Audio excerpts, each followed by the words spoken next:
তার মেয়েকে বিয়ে করেছে বিভান, সেই হিসেবে সামনে তো আসবেই। মেয়েকে ভালোবাসে কিন্তু মেয়ের বাপকে দেখতে পারে না, যত সব। বিভানের মস্তিষ্কে এমন হাজারটা কথা উকি দিলেও অতীতের কালো স্মৃতির দাপটে সেই কথাগুলো স্থায়ী হতে পারল না। মুরাদ, ইয়াফিয়া এবং বিপাশা বেগমের মৃত মুখ দুটো চোখের সামনে ভেসে উঠতেই মস্তিষ্ক থেকে সকল যৌক্তিক কথাগুলো পোটলা পুটলি বেঁধে পালালো। চোয়াল শক্ত হয়ে এলো বিভানের, হিংস্র হয়ে উঠল তার চোখ মুখ। গভীর ক্রোধে উন্মুক্ত হয়ে সে ছুটে গেল রূপন্তীদের পানে, হাত বাড়িয়ে উল্টে দিল লুডুর কোটটা। সালাম হোসেনের পানে তাকিয়ে হিস হিসিয়ে বলল, আপনার ন্যূনতম লজ্জাবোধ নেই, তাই না? আপনাকে আমি সে এদেশ থেকে স্পেনে যাওয়ার আগেই বাড়ি থেকে চলে যেতে বলে গিয়েছিলাম, কিন্তু আপনি এখন এখানে নির্লজ্জের মতো পড়ে আছেন। সালাম হোসেন ভীষণ অপমানিত বোধ করলেন। নিজের ছেলের বয়সী একটা ছেলে তার উপর সম্পর্কে মেয়ের জামাই, সেই কিনা এতটা তিক্ত কথা শোনাতে পারলো তাকে। সালাম হোসেনের হৃদয় ভারী হয়ে উঠল, তীব্র অপমান বোধে জর্জরিত হয়ে উঠে দাঁড়ালো সে। নিঃশব্দে পা বাড়ালো গৃহের দিকে। রূপন্তী তৎক্ষণাৎ পিছন থেকে হাত টেনে ধরলো বাবার, চোখে ইশারা দিয়ে নিচু স্বরে বলল, তোমাকে কি বলেছিলাম বাবা? সালাম হোসেন ভ্রু কুঁচকালেন, ইশারা করে বোঝালেন। কি? রূপন্তীও উঠে দাঁড়ালো এবার, বাবার পানে একটু ঘেঁষে দাঁড়িয়ে বলল, তখন বললাম না আমি ডাক্তারের সাথে কথা বলেছি, ওনাকে সুস্থ করে তুলতে হলে আমাদের আর নরম পথে চললে হবে না। উনি ঠিক যে পথে চলেছেন সেই পথ ধরেই চলতে হবে আমাদের। মনে রাখতে হবে, লোহাকে একমাত্র লোহাই কাটতে পারে। সালাম হোসেন বুঝলেন সব কথাগুলো হৃদয়ে জাগ্রত হওয়া অপমান বোধ চাপা দিয়ে তিনি ফের বসলেন তার আগের স্থানেই। এখন এসব অপমান বোধ টোধ নিয়ে থাকলে চলবে না। তার জন্য যখন ছেলেটার এই অবস্থা, তখন তাকেও চেষ্টা করতে হবে বিভানকে সুস্থ করে তোলার জন্য। সালাম হোসেনকে আবার বসতে দেখে ফুঁসে উঠল বিভান, দাঁতে দাঁত চেপে বলল, কি হলো? আপনি আবার বসলেন কেন? বয়স হয়েছে, অথচ লজ্জা হয়নি আপনার? যে বাড়ির মালিক মালকিনকে হত্যা করেছেন সে বাড়িতে ঘাটে গেড়ে বসছেন? আপনি কি মানুষ? আপনার ভেতরে কি কখনো অপরাধবোধ জন্ম নেয় না? অপরাধ বোধ? সে তো সালাম হোসেনকে সেই কবে থেকেই কুরে কুরে খাচ্ছে। যদি পারতেন তবে এই সংসার এই সমাজ ত্যাগ করে কবে বহুদূরে চলে যেতেন, কিন্তু ছেলে মেয়ে দুটোর দিকে তাকিয়ে তাও পারছেন না। তপ্ত নিঃশ্বাস ফেললেন সালাম হোসেন, চেয়ার ছেড়ে আবারও দাঁড়িয়ে পড়লেন, রূপন্তীর দিকে তাকিয়ে বললেন, চল মা, আমরা এখান থেকে চলে যাই। রূপন্তীও উঠে দাঁড়ালো বাবার কথা মতো। ভ্রু কুঁচকালো বিভান, কপালে ভাঁজ ফেলে বলল, ও কোথায় যাবে? তুমিই তো একটু আগে বললে আমাকে এ বাড়ি ছেড়ে চলে যেতে। আমি এ বাড়ি থেকে চলে গেলে অবশ্যই আমার ছেলে মেয়ে বউকে নিয়েই যাব, একা একা যাব না।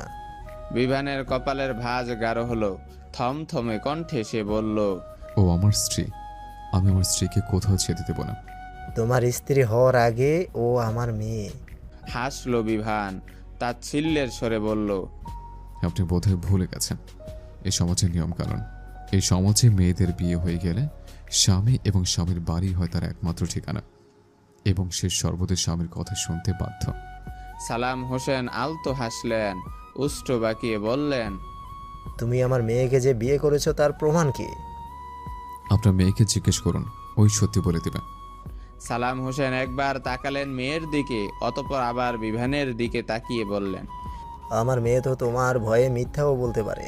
তুমি তোমাদের কাবিননামা বা অন্য কোনো প্রমাণ দেখাও, যা দ্বারা যে কেউ তোমাদের বিয়ের ব্যাপারটা বিশ্বাস করতে বাধ্য। বিভান পড়ল এবার মহাবিপাকে। সে এখন প্রমাণ কোথায় পাবে? রূপন্তীকে না পেয়ে স্পেনে থেকে এক প্রকার তাড়াহুড়ো করে এসে দেশে চলে এসেছিল। ওই কাবিননামা টামা তো আর নিয়ে আসেনি। এখানে এসে সে ওসবের প্রয়োজন পড়বে তাও কল্পনা করেনি। বিয়ের রাতেও হাফ প্যান্ট পরে তাড়াহুড়ো করে বিয়ে করেছিল, একটা ছবি অবধি তুলেনি। নয়তো সে ছবি এখন অন্তত তাদের বিয়ের ব্যাপারটা প্রমাণ করা যেত। বিভানের মস্তিষ্ক ধীরে ধীরে ঠান্ডা হতে শুরু করেছে। আপাতত তার মস্তিষ্ক সব বিক্ষিপ্ত দায়িত্বপনা ভুলে ভাবতে শুরু করেছে কাবিন নামার কথা। বিভানকে চুপ থাকতে দেখে সালাম হোসেন ফের মুখ করলেন। মেয়েকে নিয়ে ঘরের দিকে পা বাড়িয়ে বললেন, চল মা, আমরা আজই গ্রামে চলে যাব, থাকবো না আর এখানে। তোকে আর স্পেনেও ফিরতে হবে না, তুই আজ থেকে আমাদের সাথেই গ্রামে থাকবি। বিভান চমকালো, মস্তিষ্ক জ্বলে উঠল আবারও। ব্যস্ত হয়ে সে বলল, তুমিও কোথাও যাবে না রূপ, তুমি আমার সাথে থাকবে। রূপন্তী শুনল না বিভানের কোনো কথা, একবার ফিরেও তাকালো না বিভানের পানে। বাবার হাত ধরে চলে গেল ভিতরে।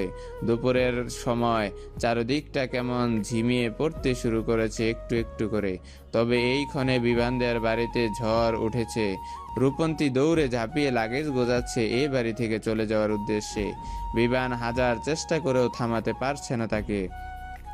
শেষে আর উপায় না পেয়ে মেয়েটার হাত থেকে লাগেজটা নিয়ে ফেললো ওয়াশরুমের ভেতরে। তার উপরে আবার ছেড়ে দিল ঝর্ণাটা। রূপন্তী হকচকিয়ে উঠল, ব্যস্ত হয়ে বলল, এ কি করলেন আপনি? আমার সব জামা কাপড়গুলো যে নষ্ট হয়ে গেল। বিভান অস্থির হয়ে মেয়েটাকে নিজের সাথে আগলে নিল, ব্যস্ত হয়ে বলল, তুমি কোথাও যাবে না, আমাকে ছেড়ে তুমি কোথাও যাবে না, তুমি সারা জীবন আমার কাছেই থাকবে। রূপন্তী বিভানকে ঠেলে নিজের থেকে দূরে সরিয়ে দিল, কিছুটা রুক্ষ কণ্ঠে বলল, আমি যাব, আমার বাবা যে বাড়িতে জায়গা হবে না সে বাড়িতে আমিও থাকবো না। বিভান মুহূর্তেই কেমন উন্মাদ হয়ে উঠল। দিশেহারা হলো তার চিত্ত।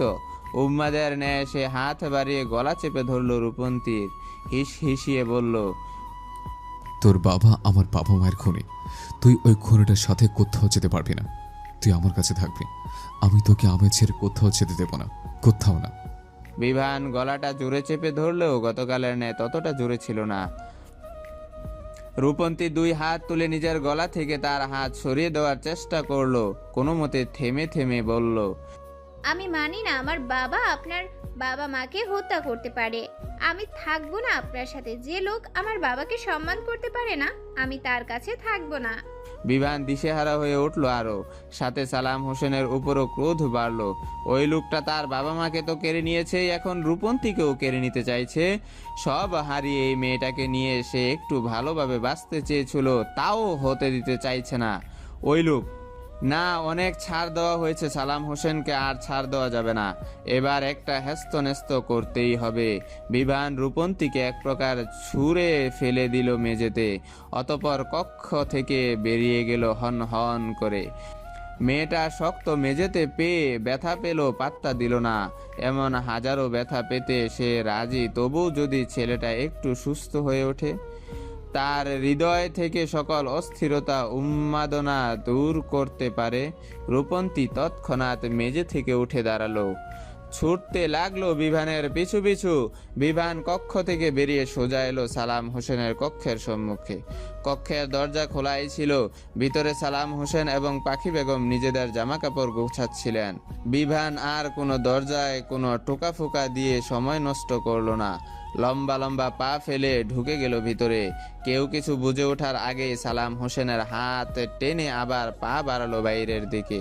হকচকিয়ে উঠলেন সালাম হোসেন এবং পাখি বেগম। লোকটা নিজের হাত ছাড়াতে চাইল বিভানের হাত থেকে। লোকটা নিজের হাত ছাড়াতে চাইল বিভানের হাত থেকে। চকিত কণ্ঠে বলল, কোথায় নিয়ে যাচ্ছ আমাকে? বিভান উত্তর দিল না কোনো। পাখি বেগমও ছুটতে লাগলেন তাদের পিছনে, অস্থির হয়ে শুধালেন, হাত ছাড়ো ওনার, কোথায় নিয়ে যাচ্ছ ওনাকে? বিভান এবারেও উত্তর দিল না কোনো। সালাম হোসেনের হাত টেনে সোজাসুজি বাড়ির বাইরেই বেরিয়ে গেল। বিভান এবারেও উত্তর দিল না কোনো। সালাম হোসেনের হাত টেনে সোজা বাড়ির বাইরে বেরিয়ে গেল। বসালো এ বাড়িরই তার এত বড় ধরে চালানো গাড়িটায়। এরপর ড্রাইভিং সিটে উঠে বসলো বিভান। কোন দিকে না তাকিয়ে এক প্রকার ক্রোধের বসেই সে গাড়ি স্টার্ট করলো। ছুটে চলল যেদিকে দু চোখ যায় সেদিকে। সালাম হোসেন ভীত হলেন। বিভানের মতিগতি ঠিক বোধগম্য হচ্ছে না তার। ছেলেটা চাইছেটা কি? এমন হঠকারিতায় না আবার কোনো দুর্ঘটনা ঘটে যায়? সালাম হোসেন ভয়ার্ত কণ্ঠে ফের প্রশ্ন করলেন, আমরা কোথায় যাচ্ছি? কোথায় নিয়ে যাচ্ছ তুমি আমাকে? বিভান উত্তর দিল না। কণ্ঠে টাটু কোনো ধ্বনি না তুলে গাড়ির গতি বাড়িয়ে দিল আরো। একে তো ছেলেটার মস্তিষ্ক বিক্ষিপ্ত, অসুস্থ, তার উপর বাংলাদেশের রাস্তায় সে এই প্রথম গাড়ি চালাচ্ছে। স্পেন এবং বাংলাদেশের রাস্তার মধ্যে যে বিশাল এক পার্থক্য বিদ্যমান তা ধারণাই ছিল না বিমানের। ফলস্বরূপ কিছুটা সময়ের ব্যবধানেই বিপদের মুখোমুখি হতে হলো তাদের। হঠাৎ লক্ষ্য করলো হাইওয়ে জুড়ে দ্রুত বেগে ছুটে চলা তাদের গাড়িটার দিকে একটা বড়সড় ট্রাক ছুটে আসছে। সালাম হোসেন চমকে উঠলেন। এজন্য বহু বছর আগে ঘটা সেই ঘটনারই পুনরাবৃত্তি। এজন্য বহু বছর আগে ঘটা সেই ঘটনারই পুনরাবৃত্তি। সেবারে তো মুরাদ, ইয়াফি এবং বিপাশা বেগম জীবন দিলেন, যার গ্লানি তিনি এখনো নিজের কাঁধে বয়ে বেড়াচ্ছেন। এবারে তবে কার মরণ ঘনিয়ে এলো? কলিজাটা কেঁপে উঠল সালাম হোসেনের। চেঁচিয়ে উঠে তিনি বললেন, বিভান, সামনে ট্রাক। বিমানও লক্ষ্য করেছে বিলাস দেহি দানবের ন্যায় ট্রাকটিকে। চমকে উঠে তৎক্ষণাৎ সে গাড়ির ব্রেক কষে ট্রাকটির পাশ তো কাটিয়ে নিল, কিন্তু তারপর থেকে আর ব্রেক কাজ করছে না।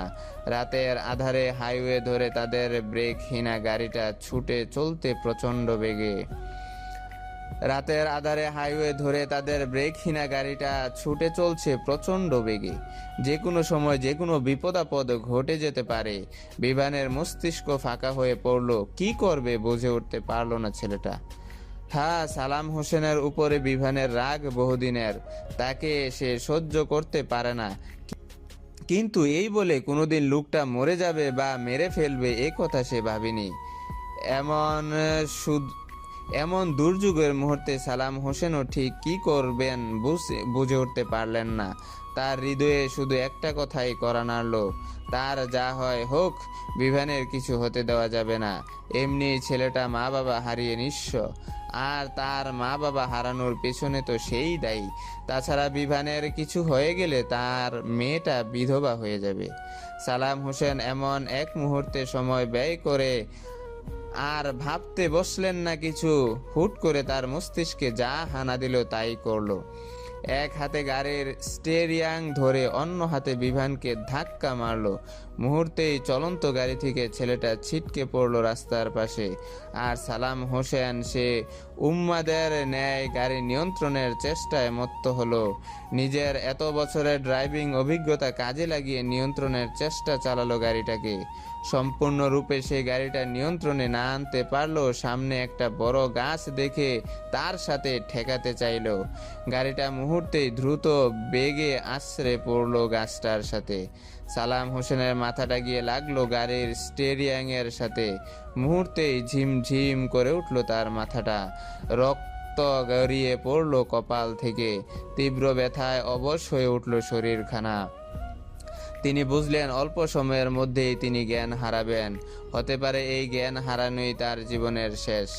আর হয়তো ওই চোখে এই সুন্দর পৃথিবীটাকে, নিজের পরিবারকে দেখা হবে না তার। নীরবে 2 ফোঁটা অশ্রু গড়িয়ে পড়ল সালাম হোসেনের গাল বেয়ে। শেষ একবার ঝাপসা চোখে দেখে নিল গাড়ির স্টিয়ারিংটাকে। এই স্টিয়ারিং এর সাথেই তো তার জীবনের অর্ধেকটা কেটেছে। এই স্টিয়ারিং এই তো তার পেশাকে চিনিয়েছে। তবে খুব বেশিক্ষণ নিজের চোখ দুটো খুলে রাখতে পারলেন না তিনি। মহান সৃষ্টিকর্তার ডাক জপতে জপতে মিনিট 5 মধ্যেই চোখ দুটো বন্ধ করে নিলেন তিনি। দুপুর গড়িয়ে বিকালের পথে। সূর্যটা তার তেজ কমিয়ে দিয়েছে অনেকটাই। বিভান এই ক্ষণে বসে রয়েছে হাসপাতালের করিডোরে, হাতে আর কপালে তার ব্যান্ডেজ। তখন চলন্ত গাড়ি থেকে পড়ে গিয়ে বাম হাত ভেঙে গেছে আর কপাল কেটেছে।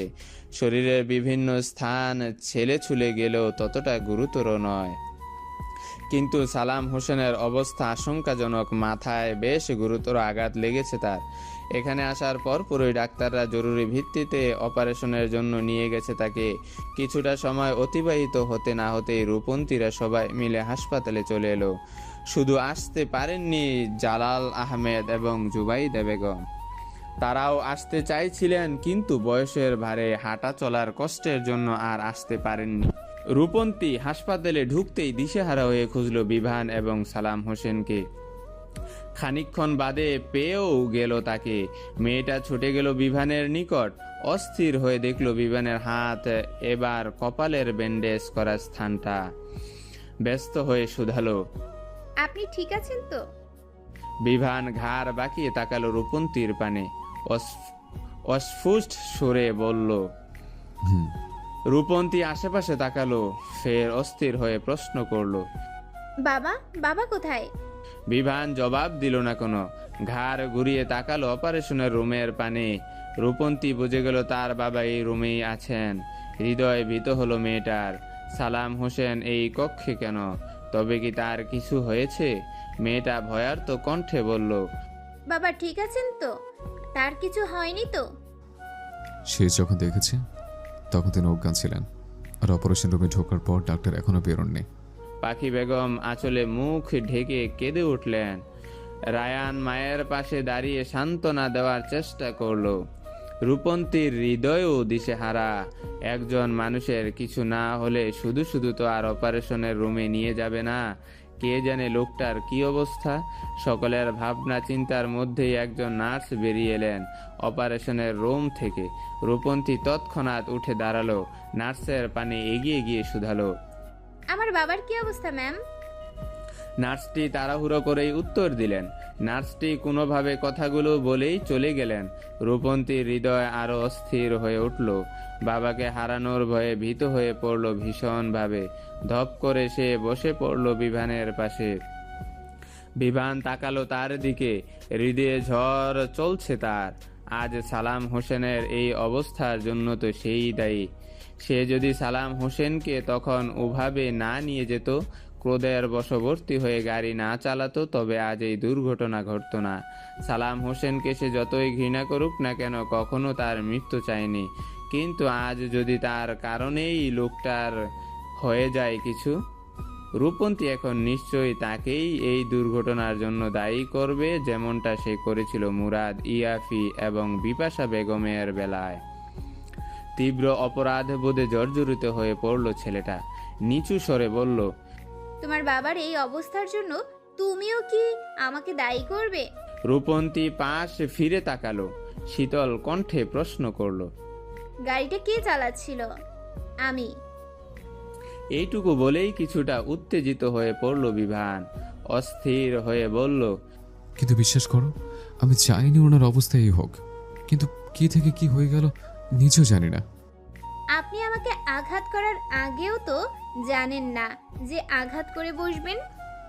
সেটা আর এই ঘটনাটা একদম আলাদা। দয়া করে তুমি বোঝার চেষ্টা করো, আমি ইচ্ছে করে কিছু করিনি। আমি কখনো চাইনি আমার জন্য একজন মানুষের এই অবস্থা হোক। রূপন্তী আলতো হাসলো, পরক্ষণেই আবার কণ্ঠ ভারী করে বলল, আমার বাবাও কখনো চাননি আপনার বাবা মা অর্থাৎ মুরাদ ইয়াফি এবং বিপাশা ইয়াফির কিছু হোক, কিংবা তারা মারা যাক। তবুও কি আপনি আমার বাবাকে আজ অবধি ক্ষমা করতে পেরেছেন? থামলো রূপন্তী, ফের বলল, পারেননি। আপনি যদি আমার বাবাকে ক্ষমা করতে পারতেন তাহলে আজ এত কিছু হতোই না। আপনিও একটা সুন্দর জীবন অতিবাহিত করতেন, আর আমরাও। অথচ সেদিন রাতে গাড়িটা আমার বাবা চালাচ্ছিলেন না, গাড়ি চালাচ্ছিলেন আপনার বাবা। দুর্ঘটনায় কারো হাত থাকে না, তবুও আপনি যদি সেদিন রাতের দুর্ঘটনার জন্য কাউকে দোষারোপ করতে চান, তাহলে দোষারোপ করা উচিত আপনার বাবাকে, আমার বাবাকে নয়। বিভান অবাক হলো, অবিশ্বাস্য স্বরে বলল, সেদিন রাতে আমার বাবা গাড়ি চালাচ্ছিলেন? হ্যাঁ। আগে বলনি কেন? আপনি কারো কথা কখনো শুনতে চেয়েছেন যে বলবো? কেউ আপনাকে এই বিষয়ে কিছু বোঝাতে চাইলেও বুঝতে চাননি। যাই হোক, সেসব কথা এখন বাদ দিন। আমার বাবার সুস্থ হয়ে ওঠার জন্য দোয়া করুন। বিভান আর কিছু বলার মতো খুঁজে পেল না। থত মেরে গেল ছেলেটা। এত বছর ধরে সে কিনা একটা ভুলকে আঁকড়ে ধরে বেঁচেছিল। বিভানের মস্তিষ্কের যে অংশে বিক্ষিপ্তপনা ছুটে বেড়াতো, সে অংশ ধীরে নিস্তেজ হয়ে পড়ল। কিন্তু দেরি হয়ে গেছে যে অনেক। জীবনের অনেকটা সময় হারিয়ে গেছে। আসলে আমরা কখনো কখনো এমন কিছু ভুল করি যে নিজেরাই বুঝতে পারি না। পুরো এক যুগ কেটে যায় সে ভুলের সাগরে সাঁতারে। শেষ পর্যন্ত যখন তীরে ফিরে সঠিকটা উপলব্ধি করি তখন দেরি হয়ে যায় অনেকটা। তার পুরো কিশোর শেষ করলো এক ভুলের সাগরে সাঁতরে, আজ তা উপলব্ধি করলো আরেকটা ভুল করে। রাতের আধারে ছেয়ে গেছে চারপাশটা, শহরটা ভরে উঠেছে উজ্জ্বল কৃত্রিম আলোয়। রূপন্তী বসে রয়েছে হাসপাতালেই। সালাম হোসেনের জ্ঞান ফিরেনি এখনো। ডাক্তাররা অপারেশন শেষ করলেও পর্যবেক্ষণে রেখেছেন। জ্ঞান না ফেরা অবধি কিছুই বলতে পারছে না তারা। রূপন্তীর হঠাৎ খেয়ালে এলো বিভান কোথায়। এতক্ষণ বাবার চিন্তায় চিন্তায় তার কথা তো সে ভুলেই বসেছিল। মেয়েটা এদিক ওদিক তাকালো, না আশেপাশে কোথাও বিভান নেই। সেই বিকেলের পর তো দেখেনি আর। গেল কোথায় ছেলেটা? রূপন্তীর হৃদয়ে ফের ভয় হানা দিল। এমনিই ছেলেটার মানসিক অবস্থা ভালো নয়, তার মধ্যে আবার এই দুর্ঘটনা। ঠিক আছে তো ছেলেটা? এমনিই ছেলেটার মানসিক অবস্থা ভালো নয়, তার মধ্যে আবার এই দুর্ঘটনা। ঠিক আছে তো বিভান? বাড়িতে চলে যায়নি তো আবার? সেখানে গিয়ে যে দেখবে তারও তো উপায় নেই। এদিকটাও তো সামলাতে হবে। রায়ান এখনো ছোট, হাসপাতালের হালচাল ততটা বোঝে না। আর পাখি বেগম তো আগে থেকেই এই আধুনিক শহরের জনজীবন থেকে দূরে রয়েছে। রূপন্তীর চিন্তা হচ্ছে বিভানের জন্য। এদিকে আবার বাবাকে রেখেও কোথাও যেতে পারছে না। মেয়েটা আরও কিছুটা সময় নিয়ে হাসপাতালে রইল। অবশেষে বোধহয় সৃষ্টিকর্তা মুখ তুলে তাকালো তাদের প্রতি। একজন নার্স এসে খবর দিলেন সালাম হোসেনের জ্ঞান ফিরেছে। অবস্থাও আগের তুলনায় কিছুটা ভালো। স্বস্তির নিঃশ্বাস ফেলল সকলে। রূপন্তী কিছুটা ব্যস্ত হয়েই শুধালো, আমরা কি বাবার সাথে দেখা করতে পারি একটু? নার্স মহিলাটি বেশ নম্রতার সাথে জবাব দিলেন। রূপন্তীরা মেনে নিল নার্সের কথা। তবু একটাই শান্তি, লোকটার জ্ঞান তো ফিরেছে। রূপন্তী এগিয়ে গেল সালাম হোসেনকে রাখা কক্ষের পানে। কক্ষের সম্মুখে থাকা কাচের এপাশ থেকে এক নজর দেখল বাবাকে। তার মুখে এখনো অক্সিজেন মাস্ক পরানো, হাতে স্যালাইনের সুই ফোড়া, কপালে ব্যান্ডেজ। বুক চিরে দীর্ঘ শ্বাস বেরিয়ে এলো মেয়েটার। আর সময় নষ্ট না করে মা ভাইকে বলে বেরিয়ে পড়লো হাসপাতাল থেকে। এখন বিভানকে খুঁজতে হবে। তখন তার কথা শুনে ওই লোক আবার কোথায় গিয়ে চিৎপটাং হয়ে শুয়ে পড়েছে কে জানে। রূপন্তী হাসপাতাল থেকে সরাসরি বাড়িতে এলো। পুরো বাড়ি কেমন নীরব নিস্তব্ধতায় ঢাকা। জুবাইদা বেগম এবং জালাল আহমেদ বোধহয় তাদের ঘরেই আছেন। মেয়েটা আপাতত সেদিকে আর গেল না, পা চালিয়ে এলো নিজ কক্ষের সম্মুখে। দরজাটা চাপানো। রূপন্তী হাত তুলে দরজা ঠেলে ভিতরে ঢুকলো। চারদিকে আধারে পরিপূর্ণ, কিন্তু মেয়েটার ষষ্ঠ ইন্দ্রিয় আধারে ঢাকা এই কক্ষে আরো কারোর উপস্থিতি জানান দিল।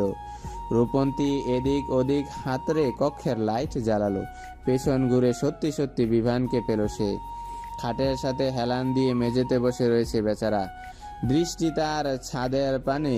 রূপন্তী এগিয়ে গেল তার দিকে, কপট রাখ দেখিয়ে বলল, আপনি এখানে?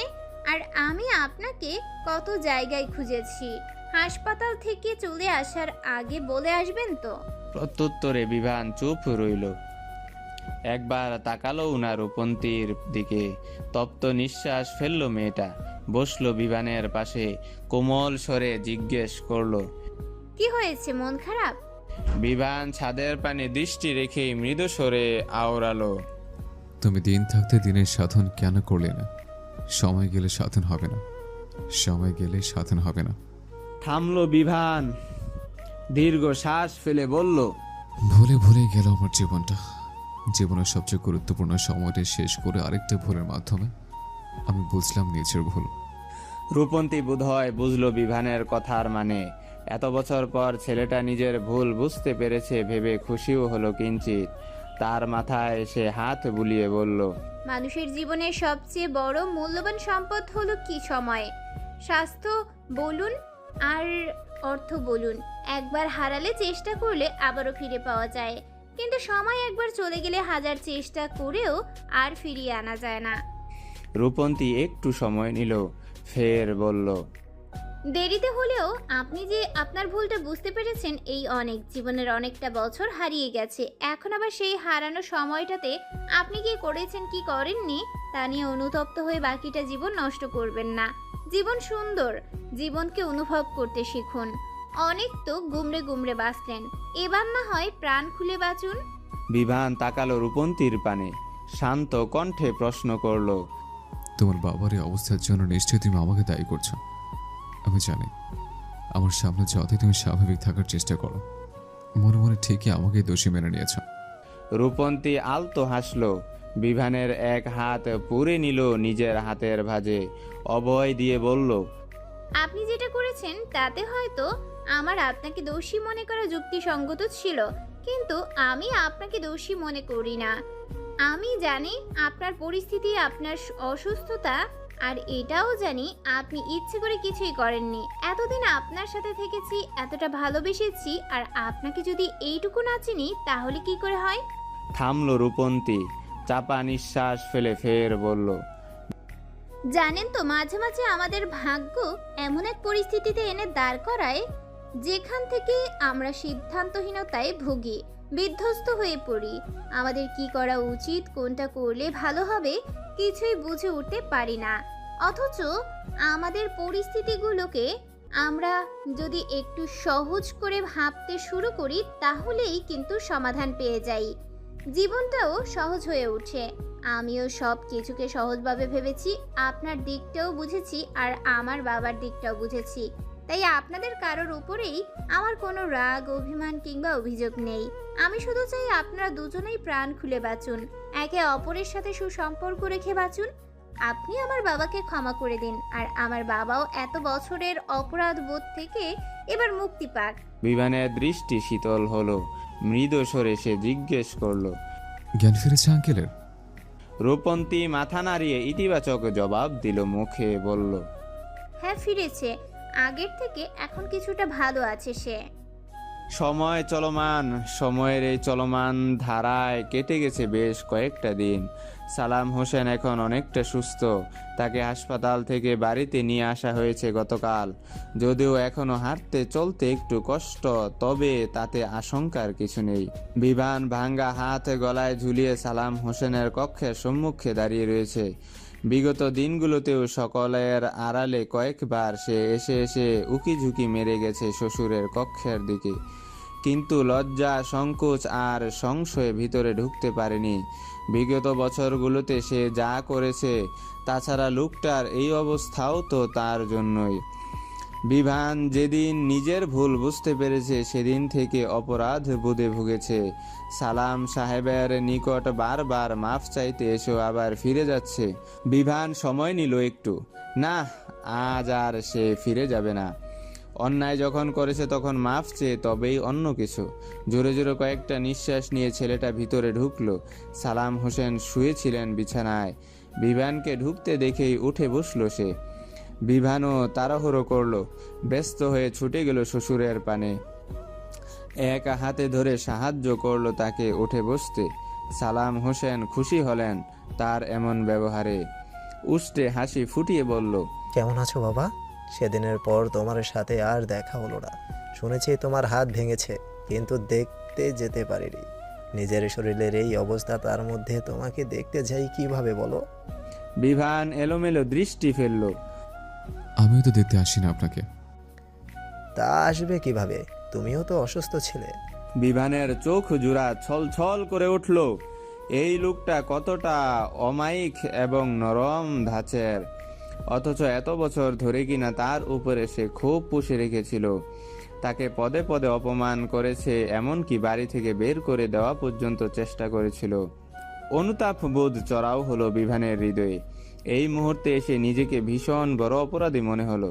যাক, অপরাধ যখন করেছে তখন মাফ চেয়ে সবটা ঠিক করতে হবে তাকে।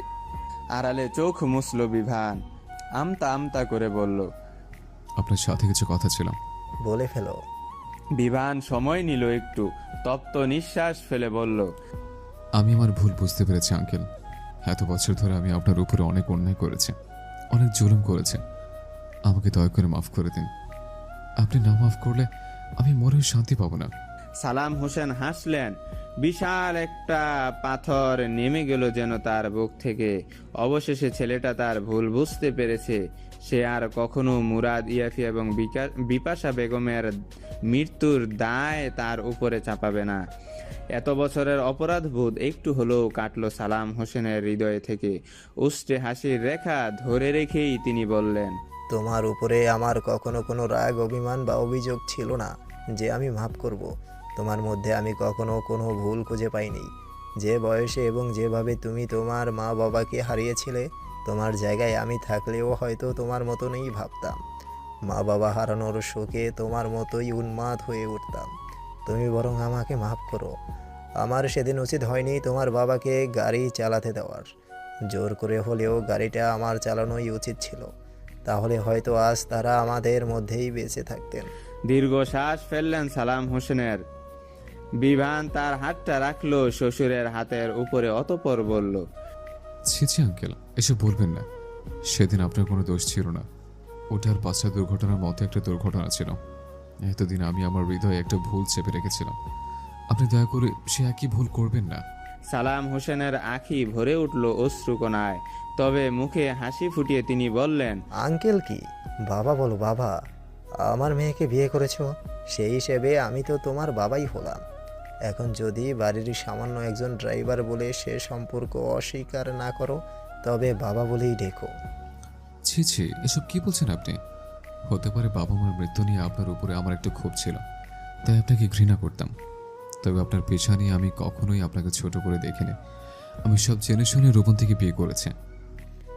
তাহলে বাবা বলে ডেকো আমাকে। বিভান চোখ ভর্তি অশ্রু নিয়ে হাসল। এক হাতে সালাম হোসেনকে হালকাভাবে জড়িয়ে ধরে রাখলো। বাবা। দুপুরের তপ্ত রোদ শহুরে জনজীবনে ভাটা লেগেছে একটু। বাড়ির খাবার কক্ষের টেবিলে এই ক্ষণেই খেতে বসেছে সবাই। রূপন্তী সকলকে খাবার বেড়ে দিচ্ছিল, আর পাখি বেগম রান্নাঘর থেকে সব এনে দিচ্ছিলেন। সব খাবারগুলো আনা শেষ হলে একটা প্লেটে খাবার বেড়ে দিলেন তিনি। রূপন্তীর দিকে তাকিয়ে বললেন, তুই সবাইকে খাবার দে, আমি বরং তোর বাবার খাবারটা নিয়ে যাই। আচ্ছা। রূপন্তী আচ্ছা বললেও বাধা দিল বিভান। তৎক্ষণাৎ নিজের চেয়ার ছেড়ে দাঁড়িয়ে পড়ল সে। আবদারের স্বরে বলল, আমি নিয়ে যাই তার খাবারটা। পাখি বেগম ইতস্তত করলেন।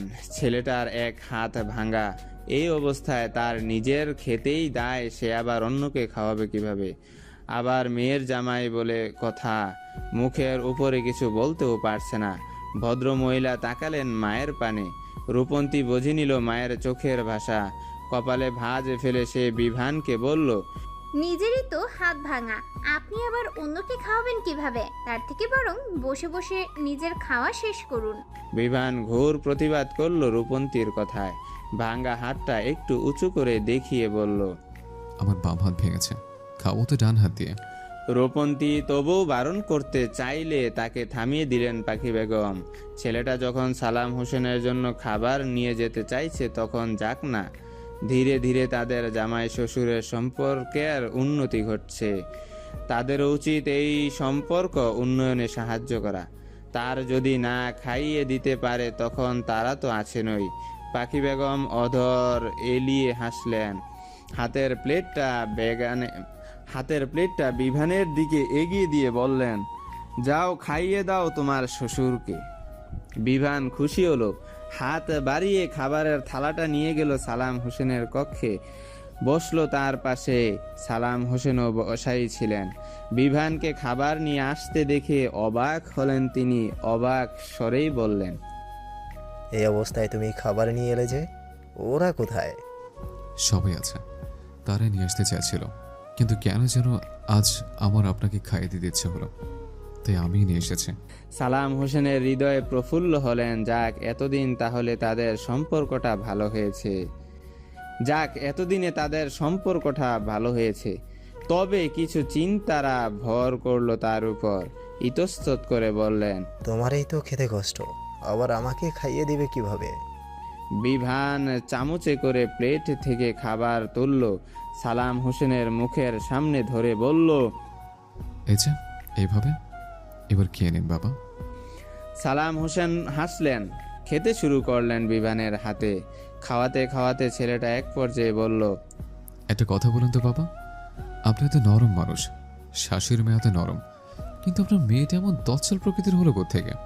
আমি যাই বলি না কেন, তার উত্তরে তাকে না বলতেই হবে। আমি খেপে গেলে তাকেও খেপে যেতে হবে। আমি এক বললে তাকে 3 বলতে হবে। সালাম হোসেন এদিক তাকালেন, অতপর ফিসফিসিয়ে বললেন, এটা রূপন্তী তোমার শাশুড়ির থেকে পেয়েছে। তোমার শাশুড়ি এমনি ভালো, তবে যত জারি জুরি সব আমার সাথে। রূপন্তী এবং পাখি বেগম দাঁড়িয়েছিলেন দরজার আড়ালে। বিভানের পিছু পিছুই এসেছিল তারা। এমনি ছেলেটার হাত ভাঙ্গা, কিভাবে কি খাওয়াবে তাই দেখতে এসেছিল। কিন্তু এখানে এসে নিজের নামে এমন দুর্নাম শুনে ফুঁসে উঠল রূপন্তী। তেড়ে মেরে ঢুকতে গেল ভিতরে, কিন্তু পাখি বেগম তাকে আটকে দিলেন, টেনে নিয়ে গেলেন আবার খাবার টেবিলের নিকট। শ্বশুর জামাইয়ের এমন একটা মুহূর্ত নষ্ট হতে দিতে চাইলেন না তিনি। সময় প্রবাহমান, সময়ের এই প্রবাহমান ধারায় কেটে গেছে বেশ কিছুদিন। দেখতে দেখতে বিভান এবং রূপন্তীর স্পেনে ফেরার সময় হয়ে গিয়েছে। আজই ফিরবে তারা। ওদিকে কলেজ পড়াশোনার ক্ষতি হয়ে যাচ্ছে যে। নিজের বিভিন্ন সমস্যার কারণে বিভানের এমনিতেই অনেক বছর গ্যাপ চলে গিয়েছে। এখন ওই বছরও যদি গ্যাপ যায়, তাই একটু সুস্থ হয়ে উঠতেই তাড়াহুড়ো শুরু করেছে স্পেনে ফেরার। সালাম হোসেনও এখন মোটামুটি সুস্থ। তিনি গাড়ি চালিয়ে বিভান এবং রূপন্তী নিয়ে যাচ্ছে এয়ারপোর্টে। কিছুটা সময়ের ব্যবধানে এয়ারপোর্টে এসে গাড়ি থামালেন সালাম হোসেন। বিভানের সাথে মিলে গাড়ি থেকে নামালেন সকল মালামাল। বিভান কেমন আবেগী হয়ে পড়ল। এর আগে বাংলাদেশে যতবার এসেছে কখনো এভাবে আবেগী হয়ে পড়েনি। অবশ্য এর আগে যতবারই সে দেশে ফিরেছে ততবারই ফিরেছিল ক্ষোভ নিয়ে। আবার দেশ ছেড়েছে তাও ক্ষোভ নিয়ে। সেখানে আবেগের কোনো স্থান নেই। তবে এবারের চিত্ত ভিন্ন। তার উপর আবার বেশ অনেকগুলো দিন কাটিয়েছে সবার সাথে, কেমন মায়া পড়ে গেছে সবার উপরে। বিভান এয়ারপোর্টে প্রবেশের পূর্বে 2 হাতে জড়িয়ে ধরল সালাম হোসেনকে। বিষণ্ণ স্বরে বলল, আপনাদের সবাইকে ভীষণ মিস করবো বাবা। সালাম হোসেন আড়ালে চোখ মুছলেন। ছেলেটার পিঠে হাত বুলিয়ে বললেন, তাড়াতাড়ি ফিরে এসো, আমরা সবাই তোমার জন্য অপেক্ষা করব।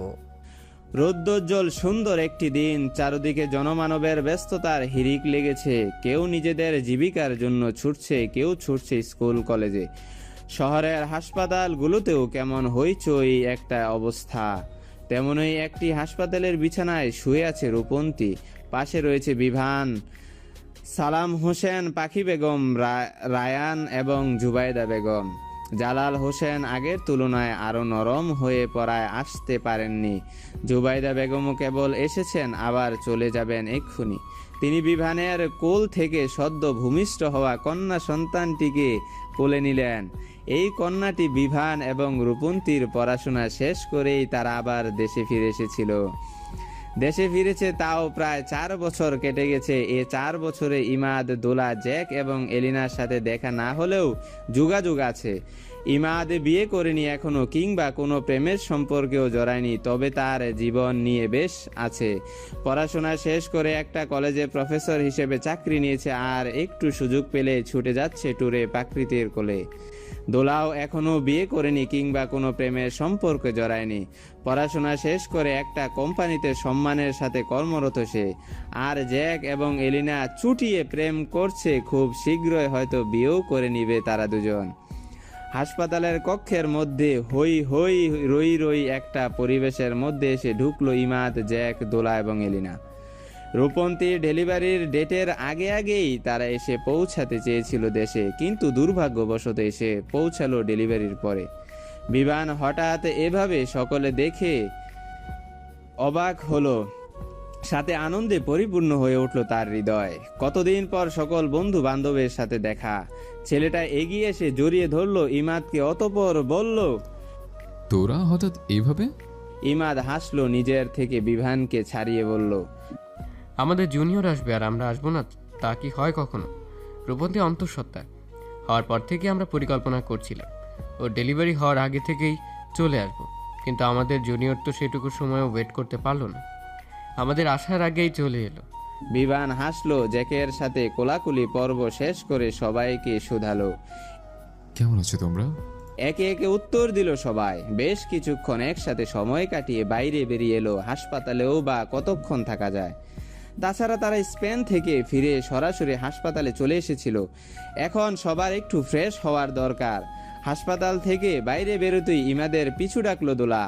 তাদেরও আজ অনেক দিন পর দেখা। মূলত ইমাদই কারো সাথে দেখা করে না, নিজের মতো সময় কাটায়, নিজের মতো প্রতিনিয়ত জীবনকে উপভোগ করে। দোলার ডাক শুনেই পিছন ঘুরল ইমাদ। সৌজন্য হেসে বলল, কিছু বলবে দোলা? দোলা চঞ্চল পায়ে গিয়ে দাঁড়ালো ইমাদের সামনে, নরম স্বরে শুধালো। কেমন আছেন ইমাদ ভাই? ইমাদ হাসলো, শান্ত স্বরে জবাব দিল, এই তো চলে যাচ্ছে। তুমি কেমন আছো? আপনি শেষবার যেমন দেখিয়ে গিয়েছিলেন তেমনই আছি আজও। তপ্ত নিঃশ্বাস ফেলল ইমাদ। ধীরভাবে জিজ্ঞেস করলো, বিয়ে করনি এখন? আপনাকে ভুলতে পারিনি তো। কিন্তু আমাকে ভুলে যাওয়া তোমার উচিত হয়নি। উজ্জিও থাকলে কি সব কিছু ভোলা যায় ইমাদ ভাই? ইমাদ মলিন হাসলো, দীর্ঘ শ্বাস ফেলে বলল, তবু জীবনকে সুন্দরভাবে উপভোগ করার জন্য কিছু মানুষকে কিছু কিছু ঘটনাকে ভুলে থাকতে হয়। শেষ যখন তোমার সাথে দেখা হয়েছিল সেদিনও আমি তোমাকে বলেছিলাম আমার তোমাকে কিছু দেওয়ার মতো নেই। আজও তাই বলছি। আমি হয়তো আমার ভালোবাসাকে ভুলে গেছি, কিন্তু তাকে না পাওয়ার আফসোস ভুলতে পারিনি, হৃদয় থেকে তাকে সরাতে পারিনি। এই আফসোসে ভরা হৃদয়টা আমি তোমাকে দিতে চাইছি না দোলা। আমাকে ভুলে যাও তুমি, নতুন করে জীবন শুরু করো। আমি আপনার জন্য অপেক্ষা করব ইমাদ ভাই। অপেক্ষা করো না দোলা, অপেক্ষা যে ভীষণ কষ্ট। থামলো ইমাদ, আলতো হেসে বলল, আমি আমার জীবন নিয়ে ভীষণ সুখে আছি। কখনো সুখরে এই জীবনে হৃদয় উত্তাল করেছি, কখনো আমার গা ঢাকা দিয়েছি প্রকৃতির বুকে। এই বিশাল পৃথিবীর প্রকৃতিকে একবার যে অনুভব করতে পারে, দুঃখ আর তাকে ছুঁতে পারে না। আমি ভালো আছি, তুমিও ভালো থেকো আমায় ভুলে গিয়ে। কথাটা বলে পিছন ঘুরলো ইমাদ। দোলার আখিদয় ভরে উঠল। এত ভালোবেসে এত অপেক্ষা করেও সে তার ভালোবাসা পেল না। ইমাদ হালকা হাসলো, গুনগুনিয়ে গান ধরলো।